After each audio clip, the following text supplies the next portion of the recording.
Hi guys, this week I'm really excited about the episode with Billy Keels. He's a good friend and we have been talking to each other for a while. And he is a great example of how you can evolve over time.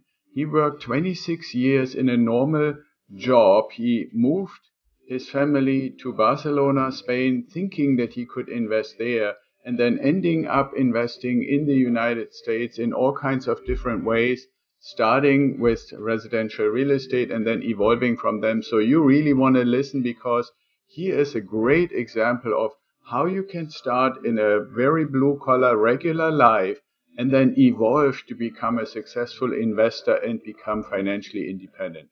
So stay tuned for the episode with Billy. It will be awesome.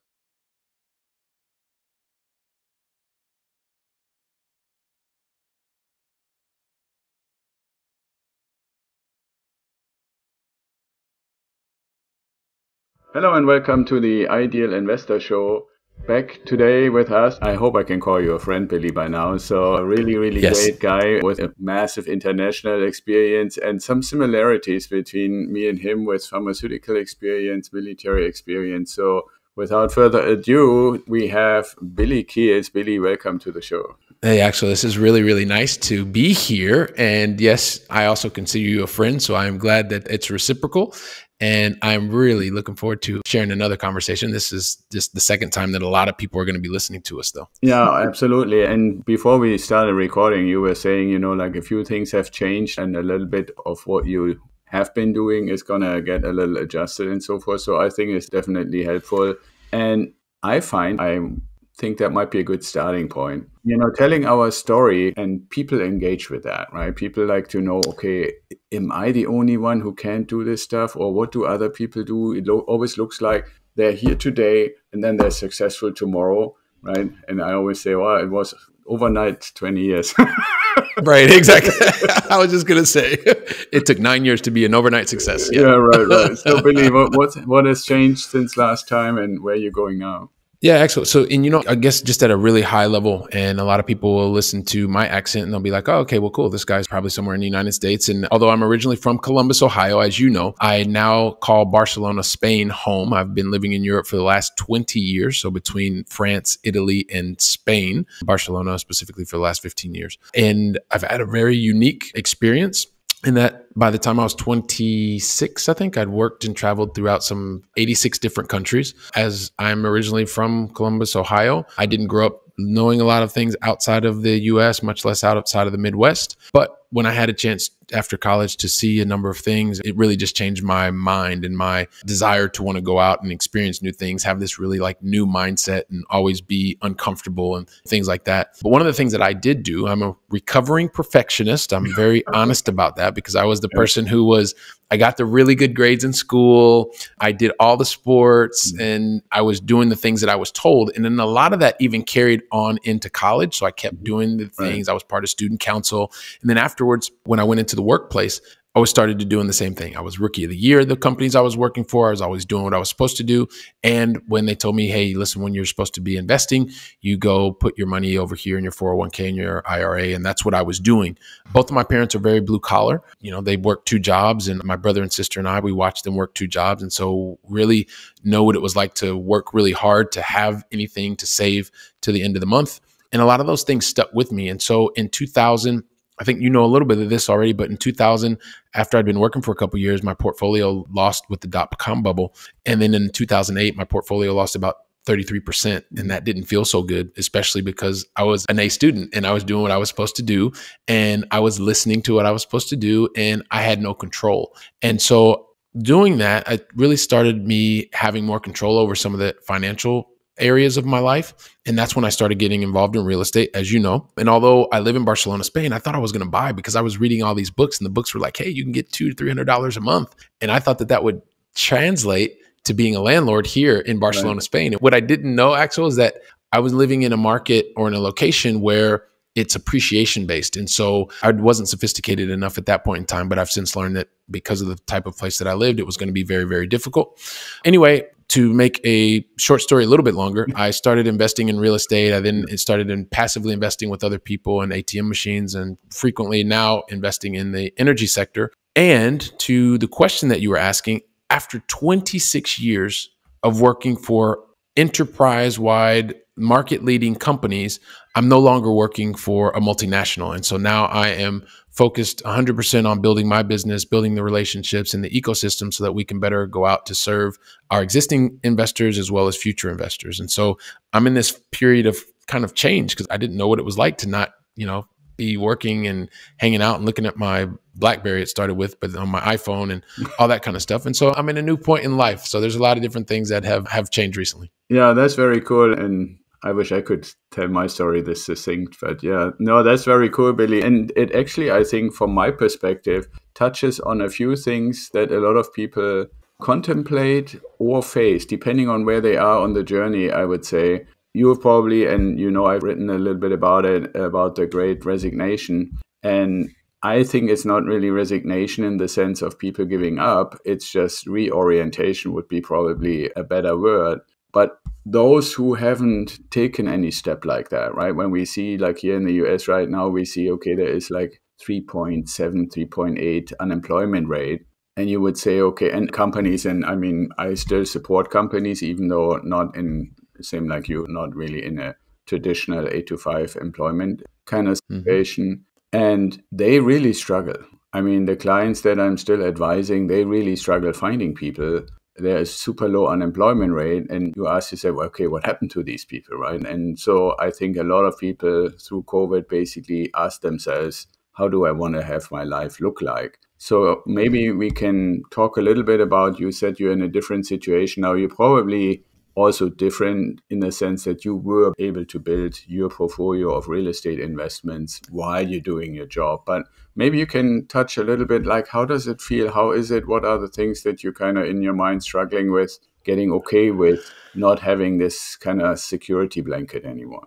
I think what happens is when you are in your corporate role, and I consider myself to be a father who was present, right? And when I was with my kid, I was there. It was a really big deal to make sure that I was at the sporting events and things like that. But I had a situation that actually happened on my oldest son's third birthday. I don't know if I've ever talked about this before, but I remember on his third birthday, I was literally flying to Frankfurt. We had a meeting in Frankfurt. I remember that because I woke up at like really early because I had to leave the house at 6 to catch a flight. It was like 7:45 or something like that. Yeah. And I remember getting up and waking my wife up.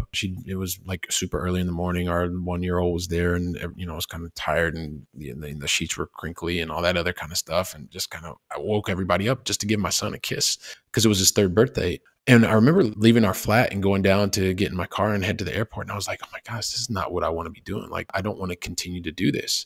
And so to your point, something in my mind clicked that day that I don't like. Even though the title was great and I was, in the top talent program and I was doing all the things that I was supposed to do, like I really wanted to just be there for my family. And I was leaving on my son's third birthday. And that night I was at a dinner that I don't even remember who was at the dinner, Axel, but I do remember that my in-laws were with my son, my wife, and my 1-year-old celebrating my 3-year-old's birthday. And I was doing that. And so when that changed in my mind, that's when, in the back of my mind, that's what gave me the impetus to go out and start investing in real estate, to have more control. And then I did that, to your point.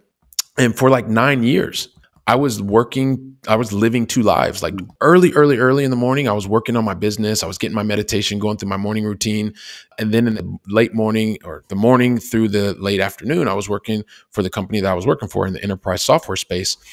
And then in the evenings, probably until midnight, 12:30, I was working on building my business. So, we joked about the overnight success that took 9 years to get there, right?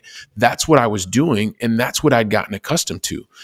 And then a number of things happened recently in the pandemic, as you talked about, and that started getting me to think like, wow, do I want to keep doing this? Like keep living these 2 lives? I'd gotten in my real estate portfolio and investing passively in ATM machines in the energy space, doing that. And I guess when I look on it now, like I was going into the job probably for about the last 4 or 5 years.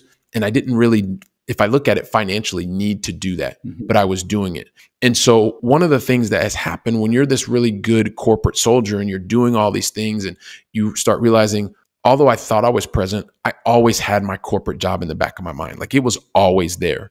And so one of the ways that manifests itself today, Axel, is I'm about 96 days out of working for the multinational. And can you believe, Axel, I still check my phone. I still check my iPhone to see if there are emails coming in, because I was in this place where I was used to managing like 150 plus emails a day. I didn't have to action all of them, but like I had to be aware of what was there, because I may have to respond to that. I may have to be prepared with information that was in one of the mails that can either happen with that was going to come out with a client or a partner or an internal conversation. And so when you're doing this for like 15, 16 years at a really high level, and I was doing this, and I was going to the top award winners travel and with the executive board, because I was a top producer in sales, and I was in a top talent program. So it was a high level of performance in the job and outside of the job. And when you leave that, when you stop doing that from one day to the next, like there's a lot of momentum build behind me. And so I say that to you because I realize now that there are still reflexes, even though I don't have 150 emails a day, I have a whole lot less, and I can spend more quality time like diving into them, but I still have that reflex. Oh my gosh, I want to check my email. I want to check my phone. I want to do this. I want to do that. And those are the things that I recognize, that even though I thought I was present in my job, like those things were always going on in the back of my mind. So today, I really do focus a lot more on when I'm with my kids and I'm with my wife, that I really am present. There are, and I can't say that there are no phones, but the phone is, now it's left in the front door. Like it's left in the door when I walk into our flat. And I want to be able to be there for them. One of the things is, Axel, like I'm loving playing video games with my kids. They're 10 and 12, and I love it. Like they're beating me. They're just destroying me in video games, but I love it because we're having fun. And we're just enjoying one another's company. And so those are some of the things that are happening. I also shared something that was really personal with you, in that, I watched my father in the last quarter of the year go through a very, very serious health issue. And that also made me reflect on, where am I in my life and what are the things that are real priorities to me? And I recognize that it really is about being able to be available, be present with family, doing it in a way that every single day I'm more and more present, as I now also have to figure out what I want to be able to do is to be able to serve our investors, be able to also attract other investors and be able to serve them from a business perspective. But I really just want to be able to help and be able to live my best life, I guess, is kind of where I am right now.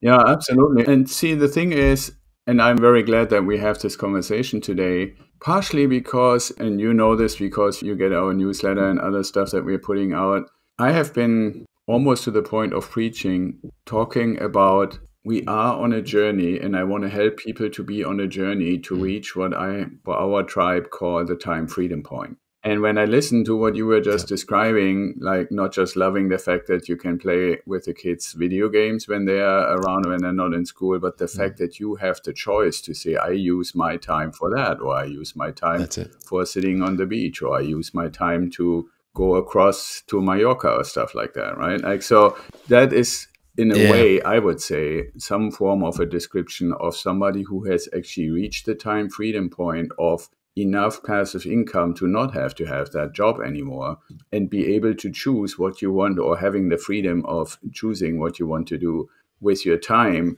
And I think to the point that, or the question that you raised, like now I'm thinking about what I'm going to do for the investing community. If you ask me that as a serious question, I would say there are so many people who hear about it, read about it, see interviews about it and so forth, but they don't necessarily have access to a lot of people who have actually done it and have that background that you described, right? Coming from a normal background, from a totally standard, you call it blue collar family, did a normal corporate job. Basically, hey, Billy the guy next door, so to speak. And I don't mean that in any negative way. I mean that as like a living example. And maybe, you can turn that into a form of thought leadership to say, hey, you might think it's impossible and only for special people. So what do you think about in that direction? How can you take the experiences and help people gain basically the courage to get on that journey that you have done?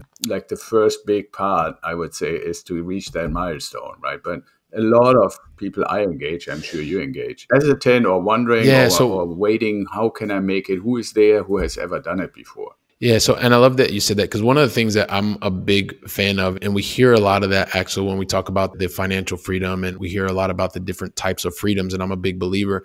And ultimately, I think it comes down to being able to have the one freedom that really matters. And that's the freedom of choice. You mentioned that. And because when you have done the work to generate the financial freedom, then you do get to choose what you want to do, when you want to do it, and with whom you want to do it. And that's one of the things that when you are in your corporate role, and I was in a role where, a lot of people would say, hey, listen, this is a golden handcuffs kind of situation, because I am a regular guy. I'm a regular guy from Columbus, Ohio. People go to the website and they see it. Like, that's one of the things that I say, and because it's just the reality. The thing is, as a recovering perfectionist, I worked really, really, really hard. And what I knew, because I didn't come from money, one of the things, and I watched my parents work really, really hard, Axel. And because of that, I know what it was like to see them figure out towards the end of the month, do we make this decision or that decision? We were never without food or anything like that. It wasn't that drastic, but I've seen them have to make, like, they had very scarce resources. So what, do we pay the light bill or do we pay the other bill? And so when you grow up that way, it's a matter of, I always used to think it was, how much money can I keep in the bank? Like, the more money that I had in the bank, it gave me a sense of security. And when you're working in a corporate job and you're so busy and you know your KPIs at your job, your key performance indicators, or your management by objectives, your MBOs, when you know those better than you know the actual cash on cash return, or the IRR, the internal rate of return, or just what the return is on the money that you have in the bank, when you know your business objectives more than you know your personal objectives, that's a problem. And so when I talk to people and I start to realize, and I'll ask people, because I was working with a lot of people that were high six-figure wage earners, because we were in sales and enterprise software, and they knew that life better than they knew their own personal life. They didn't know what the account balances were in their pension plan or with their 401k equivalent. They didn't know what the stock market was doing, although every single day they were watching the ticker, but they didn't know if they made money, if they lost money. They didn't know if they felt that they were making it or they were losing it.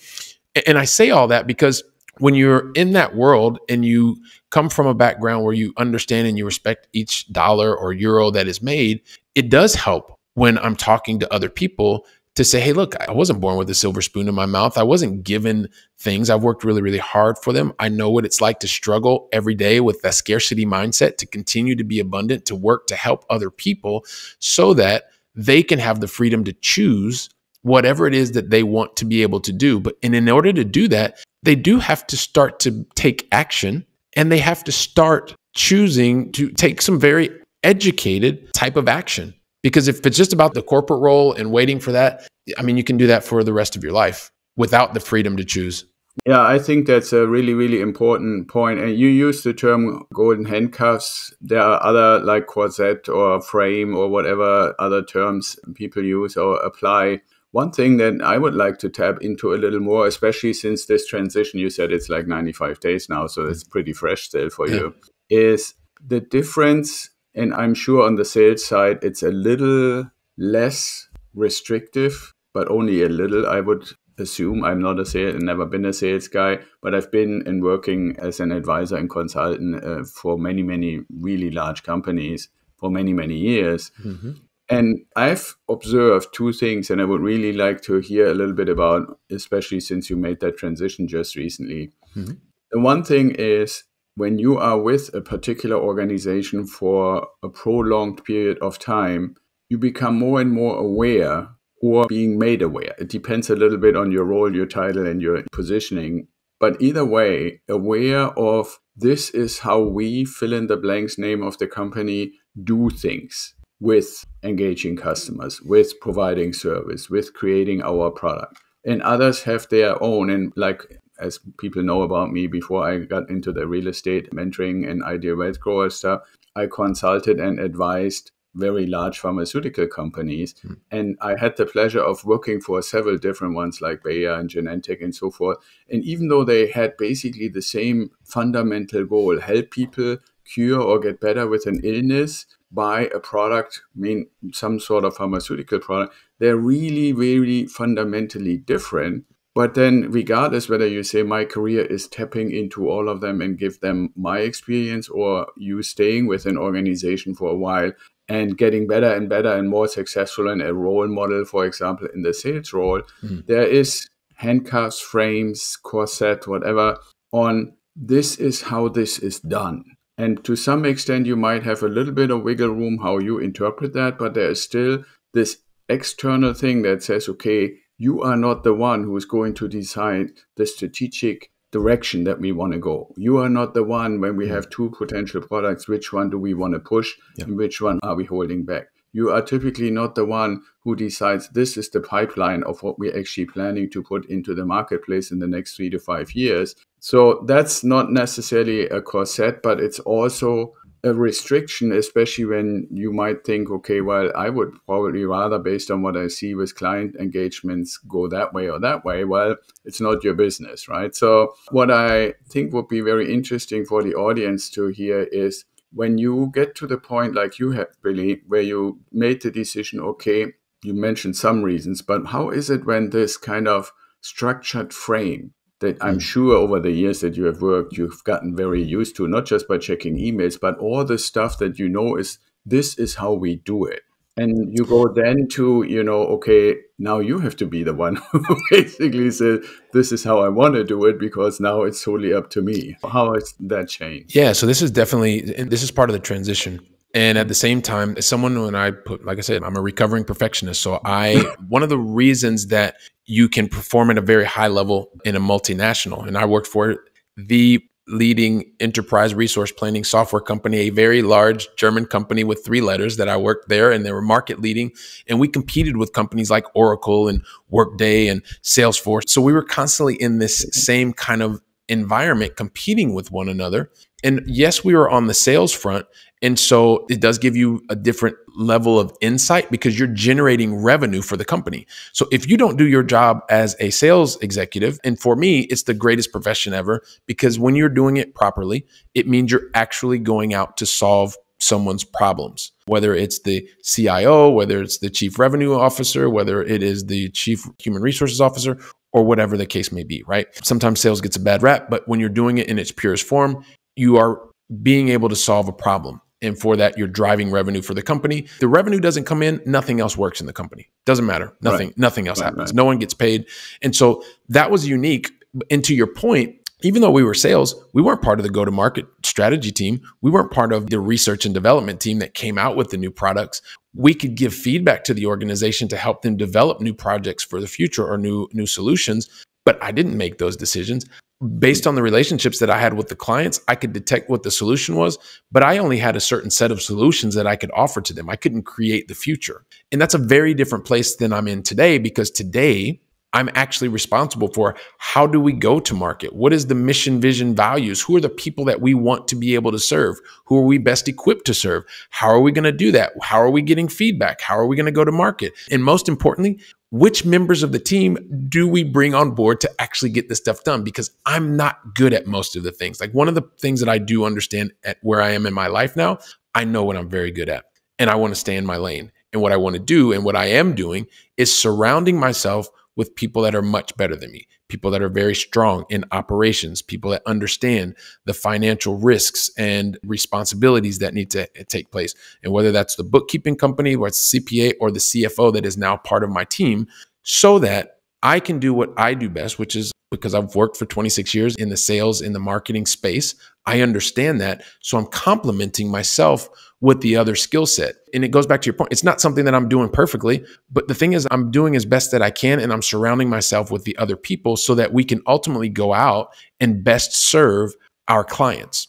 So, I mean, you mentioned something, and it's definitely the point that I'm in. I recognize what was happening in the multinational, and then I'm also taking a lot that I learned from the multinational and wanting to replicate the success that I had there, as I mentioned, as a successful mid-level manager, and then a sales executive, and part of a top talent program, and a top achiever, and take those lessons and then translate them into how can we now serve our clients for our company through first generation capital partners. How can we do that? And that's really where I am, and where we are now as a company in that transition. Yeah, that's really cool. And I think one thing, and we have maybe being on my own for a little longer than you have, really completely as a business owner, what I found in that transition, there is a component there that is oftentimes, I believe at least, overlooked. And that is, yes, like you said, you want to help those that you engage as your clients and customers to have either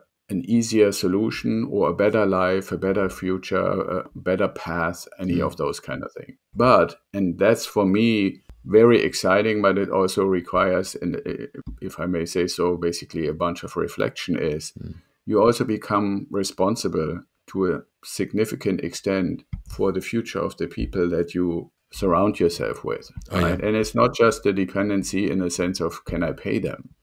It is really the shaping aspect of it, right? Like, and that's why I like the term thought leadership and I like the term role model in that context, right? Because one of the things where people ask me, how is it that the people on your team really seem to work with you and in that team? And I oftentimes answer, well, the point about it is it's not that I know everything, just like you said. It's a little bit more like, can we find common ground? Can people say, okay, I'm willing to follow this path? And over the years, I have developed certain things like you talked about perfectionism. And there are certain mannerisms, certain things like punctuality, for example. That's, I guess I still by now would say it's probably German DNA. You just can't get rid of it. Even if You said try. it, not me.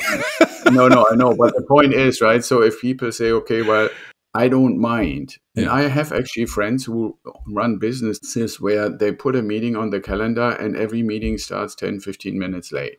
Or somewhere in the first 15 minutes, people start trickling in. For one, it would drive me nuts. I personally feel that's a sort of disrespect, but it's also extremely inefficient, right? And so for me, when somebody were to say, okay, well, how strict or not so strict is it? And can I live with it? Or is it a constant cause of friction? It wouldn't work well. And this is just one minor little thing, right? So having the responsibility to shape others' future and give other people in the team the opportunity to grow and do stuff, like my EA is constantly telling me that, hey, I can't believe that we're doing this, right? We started years ago and she just wanted to do podcast bookings. And now if you look at all the things she's doing, it's like a flower that is blossoming.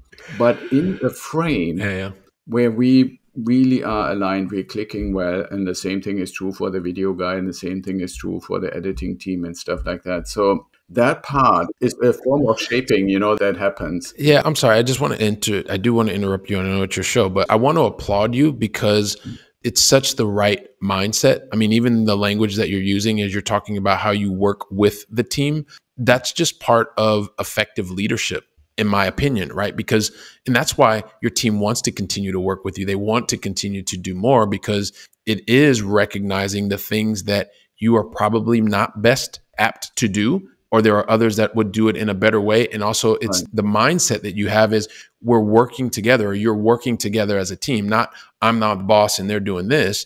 I mean, just in the language that you're using with us right now. And so it's not surprising to me that your team wants to continue to do more so that you collectively can bring more value to every single person that's watching the podcast, that's reading your blogs, that's part of your newsletter or your mentorship club. And yeah, I mean, it's definitely not a shocker to me. I'm surprised it's not happening much faster, and you're not just bombarded with lots of other things.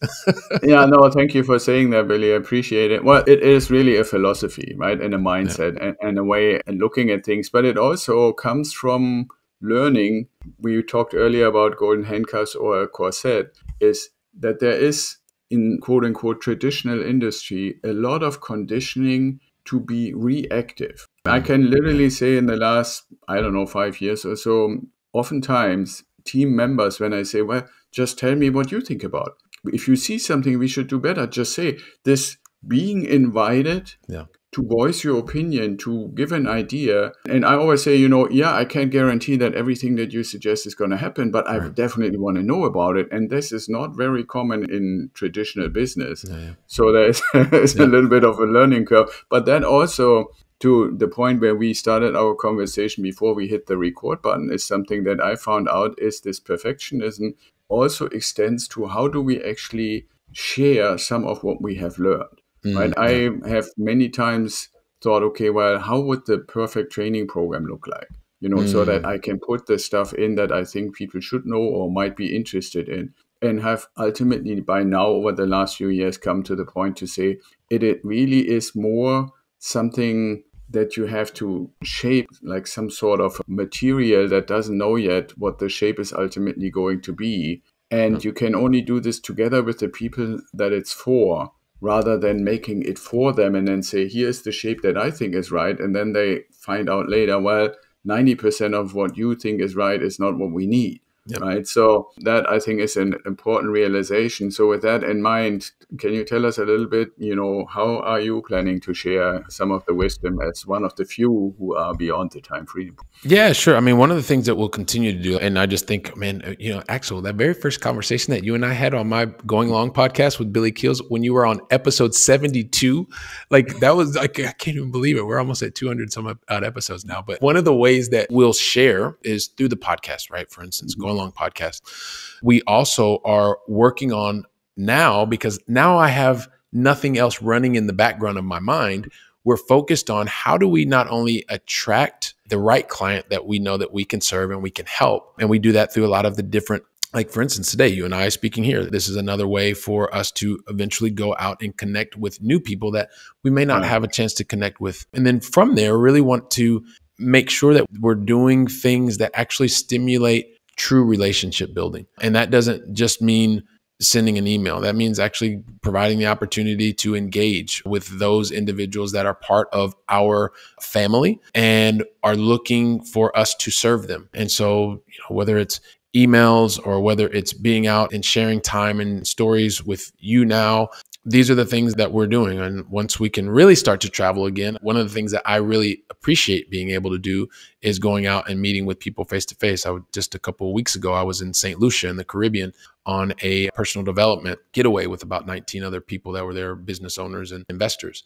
Those are the types of things that we are continuing to do to be able to attract the clients that we're serving. Today, we're serving a very specific type of client. It's very similar to the person that I was when I was in my corporate role, as someone who is an accredited investor, someone who is not a real estate professional, and is someone who is very, very busy and is looking for the ability to be able to create the foundation so that they're not just going to depend on trading their time for dollars or euros or whatever the case may be, so that they have the freedom to choose what it is that they want to do. And, actually, they may be like me. They may decide that they choose to go into their job for the next 5 years or 10 years, but they're going in with a very different mindset. They're not going in because they have to go in because they have to get a paycheck. They're going because they actually enjoy the environment, or they enjoy something, but they're able to choose the fact that they're going in every single day. So hopefully that answers some of the different things that we're doing. Yeah, absolutely. I think that is very nice. When you were describing it, in my mind, my brain works in these almost like association games, right? Like, so terms that came to my mind while I was listening to what you were saying are, okay, so if we look at a continuum, right? Like you have some sort of an engagement, right? Where you said you want to reach out. And then you have maybe the next thing is kind of like a club. And then you have maybe something like a community. And then you have, and I'm not saying they are sequential necessarily, but then it becomes more like a little tribe. And I say deliberately little. It doesn't have to, and it's oftentimes not even possible to be a large one. But that kind of evolution in the relationship and what it means to be part of it and how you evolve as a group. I have seen this actually happening to the point where the participation is not just a download. I know something that I want to share with you. Yeah. It's really collaborative, where you say, okay, well, what can we do next? And somebody said, well, I'm really into eco-friendly things. And how can we do this in real estate? And I just happen to know somebody who is developing eco-friendly, off-the-grid tiny houses in the Caribbean. Yeah. Right? And so we looked into it and said, well, but Axel, don't we do turnkey? And I said, well, let me be the one to find out if that can be done in turnkey. Yeah. And guess what? We were actually able to find a provider who's been doing it a long time, just not as turnkey, and they do it now. Yeah, this is one of the beauties about it, Axel. And, in the beginning, I was mentioning, like, I got started in real estate because I was trying to solve a problem. And in the same way that you are an extremely knowledgeable in the turnkey space, because you have that expertise, that community, it opens up the probability of being able to take your expertise and also cross-pollinate and be able to solve other problems that, if you didn't have your expertise in thinking about how you can do organic with turnkey properties, well, you would have never known that. But the fact that you have the expertise, the community, and people also have other ideas, how can we do this? Or what if we did this? Well, the fact that you're there together, it gives you the knowledge and the know-how and the community, the resources to be able to come together to work to solve that problem. Yeah, And absolutely. And it's sometimes also, I think it's really interesting because the original trigger, right? If we were to go and ask, what was the starting point? How did this start? And the starting point was understandably that people were saying, hey, we have seen these crazy price increases, regardless whether you go into the renovated market or in the new build for rent market or so forth, everything has gotten so expensive that when I'm basically building my portfolio as part of my W-2 income stream, through my savings and frugality and stuff like that, and houses are $300,000, $400,000, $500,000, just even the entry at the 20% level is already so high that I can not really see how this journey can ever come to an end. And we just started discussing, okay, so what would be a number where we could all see ourselves actually accumulating properties? Yeah. And most people, like without even asking, say, well, it needs to be below 200. Right. And so these tiny houses that we found, I mean, there's a reason why they're called tiny houses, but they're between 150 and 185. Right. And so now the entry point is much more achievable again. And it's basically where you and I, when we started investing into residential real estate, that was pretty typical number for like a Columbus house, 3-bedroom, 2-bath. 150, 160 was totally normal 10 years ago, and you got a nice house in a B-class neighborhood. Yep. Great. Well, so I really think this whole having a little bit of a conversation, and I want to maybe end before we get into our last two common questions. Yeah, sure. I want to ask you how you feel about it. I can definitely say building this community, maybe on the verge or on the way to building a little bit of a tribe, is in a really unexpected way energizing, right? Because I feel like I'm feeding off the energy of the people that are part of our community. You have been in your investing community for a while outside and in parallel to your regular job. How does that feel for you? It is definitely a source of energy, enthusiasm. It sparks curiosity because what happens is, and ours is primarily with our investor group, and it's very similar to what you said. Like, I don't plan on having thousands of investors. That's not where I am now. I want to have the right number of investors. We want to have deep relationships and be able to really know one another. Names, first name, last name, where you live, wife, husband, your grandkids, where do you guys like to go? What are your favorite foods? Like, that's the level that I would like us to do. That's what we're working on as a team, is to have higher quality, not higher quantity. You can get it to a way that it's scalable and you can do both. But I guess as part of the mission of our company is to be able to serve the right client and be able to do that at a very deep level. So that's definitely where we are. Yeah, so quality over quantity, Yes. I'm totally with you. The other one that I can definitely recommend based on my experience is depth of engagement versus what I call superficiality, right? Yep. Like giving everybody the same training program when we really, you and I both know the situation of every single one we engage when they want to do investing and want to build their portfolio and reach their goals. It's an individual thing. Yep. So the superficial, what I call superficial cookie cutter that's supposed to solve everybody's problem is not working. So depth over superficiality and quality over quantity, I think, are really great guidelines to put a frame together. So the two questions we always ask, Billy, and you may remember from last time, is if you had the opportunity to meet anybody, past or present, who would it be and why? Meet. I guess the person that I would want to meet, I was thinking about this the other day, actually, and it wasn't necessarily meet, but it's someone that I would like to revisit. And that is my grandmother's mother. So it would be my great grandmother. And the reason for that, Granny Banks, is because when I was young, I was really young, and I remember having conversations with her at the table, but I wasn't old enough to really realize the impact of having my great grandmother there and tell me stories about how she was growing up in the United States and her different experiences. So if I was given the opportunity, I would love to have a conversation with my great grandmother and just spend time and ask all the questions. Because now, at my age and my level of experience, it would be a very different conversation and a very different level of comprehension for me. Yeah, that's very cool. Yeah, I wish I could talk to my grandma again. So, especially since she raised me. So, so that's a very cool thought. The other question, the second one, is if you had a time machine, Billy, where would you go and why? Oh, wow. Forward, backward, you can go anywhere. Where would I go? I would stay right here where I am right now if I had a time machine. And the reason for that, I don't really want to know what the future. I'd prefer to work to create the future. If I knew what the future is, I don't I think that would be a little bit deflating. And going back in the past, I think would be frustrating. It would be like, I was thinking the other day of going back to take my kids to the college campus, but I'm going to go back to the college campus 25 years later, and the campus will look the same, but all the stories will be different. And if I went back in time, I would be reliving things that I've already lived. So, and this is, I don't mean to like duck out on the question, but if I had a time machine, I would have it take me to today. Okay, yeah, that's absolutely fair. You can go anywhere, right? Like I said. So, yeah.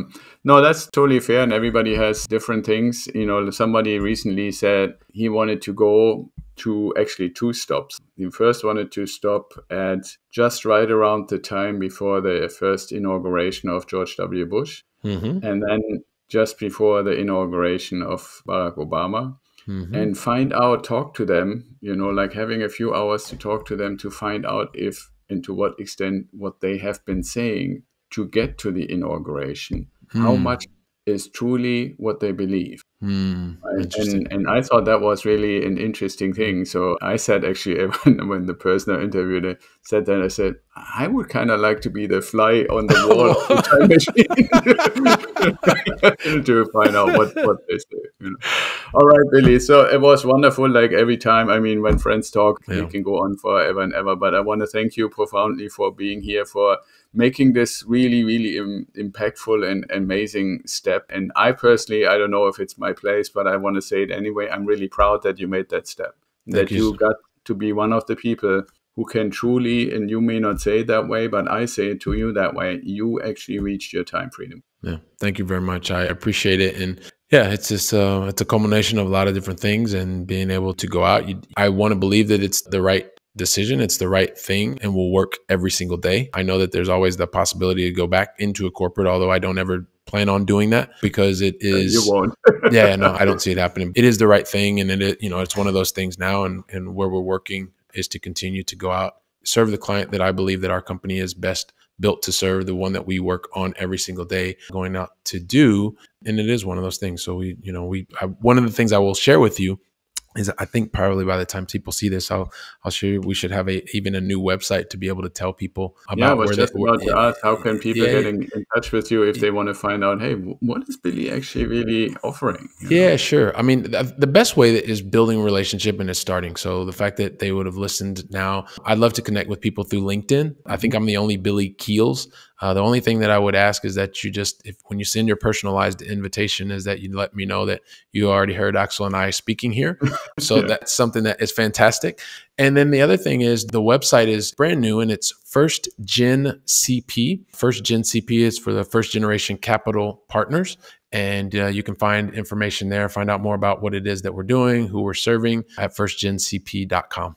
Awesome. Okay, great. Well, I'm glad we got that in. So at the very end, it's fresh in the memory for anybody who is listening. And we naturally put this in the show notes and all over the place when we go and send this out.